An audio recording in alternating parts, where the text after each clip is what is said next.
Hi, it is a privilege to welcome you to Stand Up and Redo. It is a soulful, honest podcast hosted by me, Petra DeMuse, a woman over 50 who is navigating life's most tender transitions with courage and grace.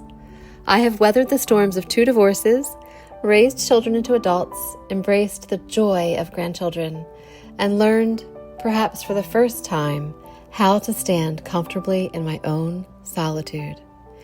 Each episode explores the profound wisdom that comes with age, the lessons etched in heartache, the beauty found in unexpected places, the laughter that bubbles up in the quiet, and the peace that settles when we stop running from ourselves.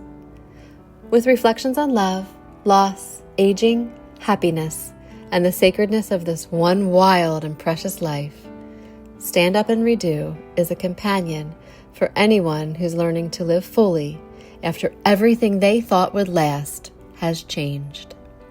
This is a space for late bloomers, deep feelers, and fierce survivors. Come for the comfort, stay for the truth, and leave a little lighter each time. Welcome to Stand Up and Redo, and I am thrilled that you are here again to listen. This is probably the most special one, the special episode I'm ever going to do. And the reason it is because it's simply a story about faith. And it's my story. It's my faith story. And you've heard, I'm sure, my previous podcasts about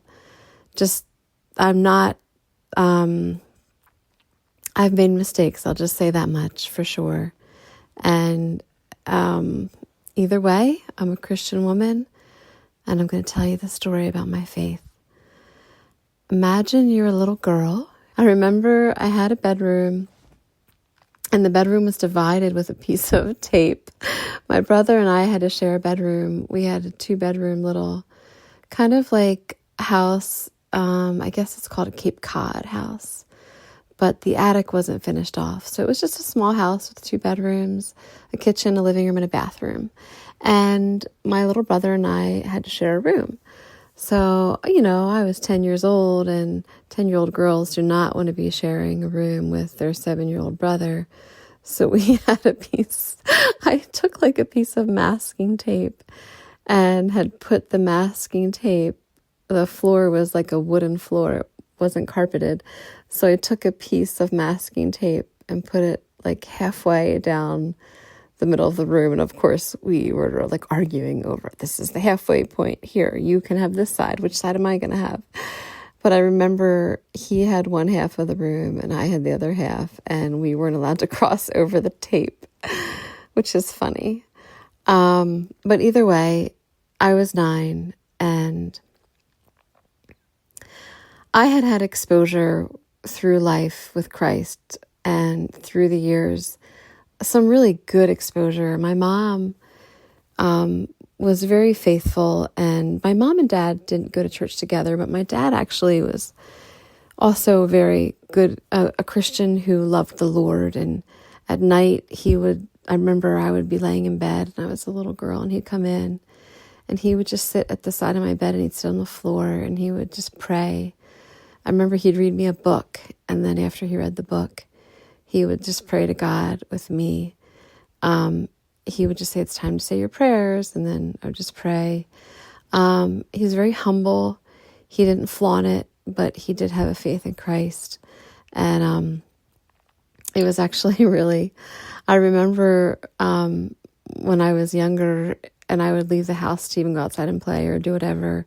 And even as a teenager, he would always say, remember these 3 things: be kind to other people, love God, and obey your parents. And he said that to me often.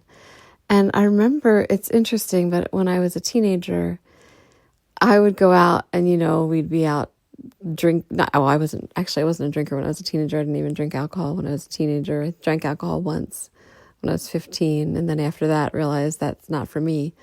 But, and I didn't do drugs either, ever. But I just remember when I was in a situation where I might be getting ready to do something bad, and I'm sure I did things bad.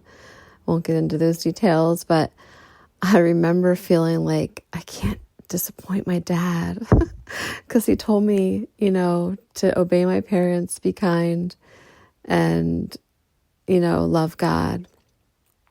So, of course, I was thinking God is going to know what I'm doing. But either way, my faith story, I guess, like I said, we went to church and my mom was involved. She was a Pioneer Girl leader at this one church over in, right outside of between Whitesboro and Courthouse. And I remember I would go to her, with her when she was with these teenage girls. She had a group of teenage girls that she was the leader of, and we'd go on Wednesday nights. And it was neat because I got to see her faith in practice, and I got to see her talk to these teenage girls and about God and Christ. So here I'm just watching her. And then I remember when I was really young, it was 1976, and I remember going to Bible school, and I remember the bus would pick us up. And in 1976, I would have only been 5 years old. I wasn't even probably before kindergarten. And I was a crier. I was one of those kids that would get on the bus and cry because I didn't want to leave my house. I was really shy when I was little, very shy. I would feel anxiety to having any kind of conversation with any person or other child. I just remember I don't know why I was like that. I just was very shy, unless it was one of my cousins.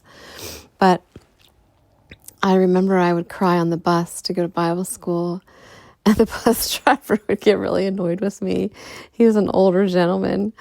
And I remember the one day I stepped on the bus and he stopped me and he said, hey.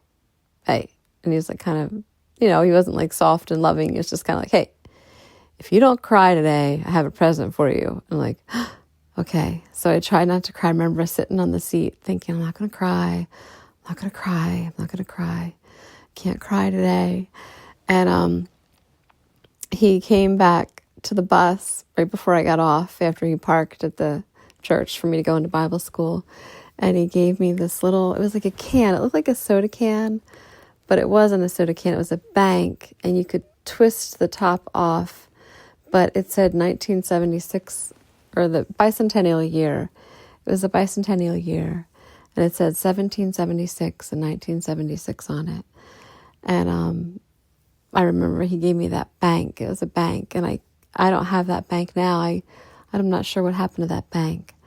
But that was a gift that he gave me when I was on the bus so I wouldn't cry. But the reason I mentioned Bible school is because at that young age, there were some older women that came and taught Bible school. And for some reason, I feel like one of them might have been a nun, but we weren't in a Catholic church. We were in a Baptist church. But I think one was an actual nun that came and she taught Bible school. And I remember we all sat in those little tiny kid chairs, that you have in preschool and, elementary school. And they were all lined up, and she had pieces of paper that, it's not like back then they didn't have whiteboards, or they had chalkboards, but she had a big giant piece of sketching paper on an easel. And she was telling the story of Jesus. And as she was telling the story, she was drawing pictures on the paper. And I just remember her describing how, they put the thorns on his head, and it made him bleed. And I remember her saying how they strapped the cross on his back, this big heavy wooden cross, and he had to drag the cross to the dirt. And then I remember her talking about how they nailed his hands into the cross and his feet into the cross. And just crying. I remember hearing the story. I have a really good memory of being a child, actually. I remember vividly a lot of things. I can still remember, I know it sounds weird, but I can remember when I was a little girl crawling on the floor and crawling under the side table on the couch and hitting my head. And I remember the way that the room was laid out in the little apartment that my parents lived in Washington Street. I still remember the way the room was and where the window was and what the rug on the floor looked like. I just remember everything. But either way, I remember that story, that vivid descriptive story that woman told us in Bible school about Jesus suffering and the pain and physical torture that he went through in his death. And that was my first real exposure or thought process at all about Jesus. Then when I was 9, going back to being 9, and having that bedroom that was divided by a big piece of masking tape, that was the night. I will never forget this night. Never. I was lying in my bed, and the bed there were like double windows next to each other, and my bed was like alongside the double windows, and I would sleep with my curtains wide open. I still do that. I still like in my house, I shouldn't describe my house, but I like to see out of the windows. I like to have, I like things not to feel closed in. Like I like open windows, and I like high ceilings. I like openness. I don't like cramped feelings or tight curtains and big shades. I like to see outside.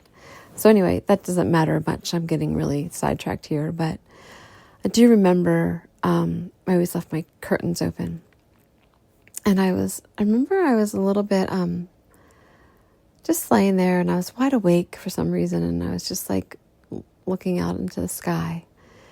And for some reason, my mom came in, and it was late at night. My mom was a night owl, my gosh, and I was a night owl too. So a lot of times the two of us were the two only people up late at night. I don't know why, if we need less sleep, but we somehow would manage to stay up late and get up early. But she came in and sat on the edge of my bed, and she said, "Honey, I need you to pray tonight for your Aunt Roseanne and your Uncle Milton."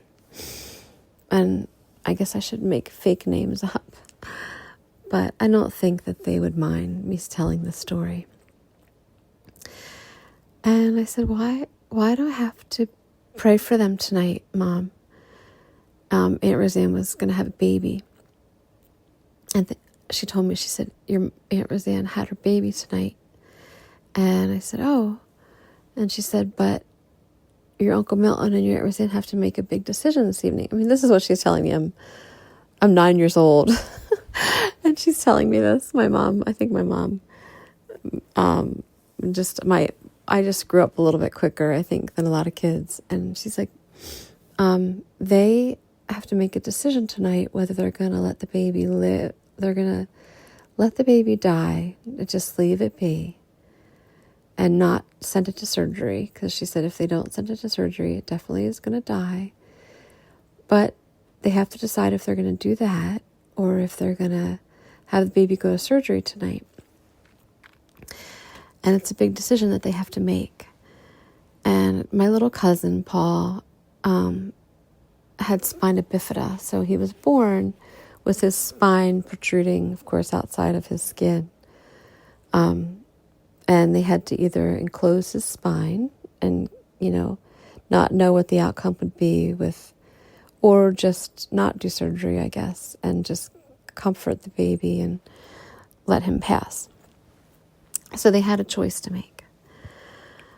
Well, that was a heavy thing to tell a 9-year-old, right? And then, right after she tells me that, she goes, and I have to tell you something else. And she goes, I'm actually going to have another baby, and you're going to have a little, sibling or whatever. So right after she tells me this intense thing to pray, right after, literally while she's sitting right there, she tells me, and then I have some more news to tell you. She's like, your father and I, we're going to have a baby, and you're going to have a sibling. And I was 9 years old, and I'm like, okay. I was just like blown away. And I think that night, though, I was numb with what she said about my cousin. So I wasn't really thinking about anything but that at that moment. So she left, and when she left, I felt this burden I needed to pray, and I laid there. Well, actually, no, I have to reverse before she left. back my mom back up into the room and have her sit back on the bed. While she's sitting on the bed, before she left, I said, Mom, wait. I said, I don't know why God would even listen to me. Why would God care what I have to say, or why would he listen? And she said, well, you're a Christian. And I said, I'm not a Christian. I don't know what a Christian is. I said, I don't even know what a Christian is. And she said, all you have to do is just accept Jesus into your heart and believe that he is the Son of God. That's all you have to do. And I was just befuddled. I said, what do you mean? She said, just ask Jesus to come into your heart and believe that he is the Son of God. And I said, that's all that I have to do? And she said, yes. So I don't know if she prayed with me. I don't remember her praying with me. I just remember her leaving and me being in my head, of course, and just laying there. And then just like, this is what I remember the most. I remember looking out. So I had the windows, I think, open, and I was just looking up, and I could see through those two windows just this big moon, this massive, just sunny, glowing moon. Not sunny moon, that sounds funny. Bright, glowing moon. And I said, Dear Jesus, I said, please forgive me for my sins and please come into my heart. And then I prayed for my cousin Paul, of course, and my Aunt Roseanne and my Uncle Milton, just to make the right decision. And at that time, I didn't know what decision they made. But I can tell you, it was a very physical, very spiritual feeling for me to ask Christ into my heart. And I was ready. Like, I don't think I would have ever been ready until that very moment. I was ready to ask God into my heart. I was ready to understand it. And I was ready to know what Christianity was, and even to just learn more and more about it. And I felt it. I felt Christ. I felt him come into my heart. And I felt peace and I felt love. And I just felt good. I felt like God heard me, heard my prayer. And then, of course, I remember waking up in the morning, and the first thing was rushing to my mom and being like, Mom, what happened? Like, what did they do? Is he alive? And they're like, well, yes, they did the surgery and he's alive. And I forget the details of what she said. I just know that I was like just thrilled. I was thrilled that happened, and I just thanked the Lord, and I did thank him, and I just had to tell my faith story. I know I haven't. This is episode 16. This is episode 16, and I've put it off this long, and I didn't know how to tell it. I didn't know when to tell it. I wanted to tell it a couple times, but just feel compelled to tell it tonight.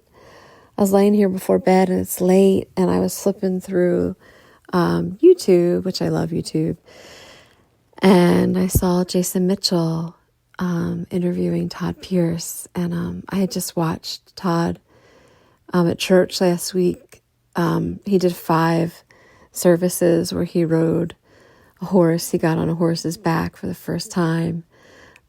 He's a rodeo, not old, I don't know if he still does rodeos, but I didn't watch the whole interview because when he told his Christ story, he told his story about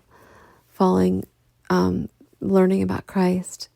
And it was only like maybe 1/4 or less of the way into his interview with Jason Mitchell from LCBC. And I just stopped listening and thought, this is the time that I'm going to tell my Christ story and tell my faith story. And my faith story was simply I understood what Jesus was, and I believed that he's the Son of God.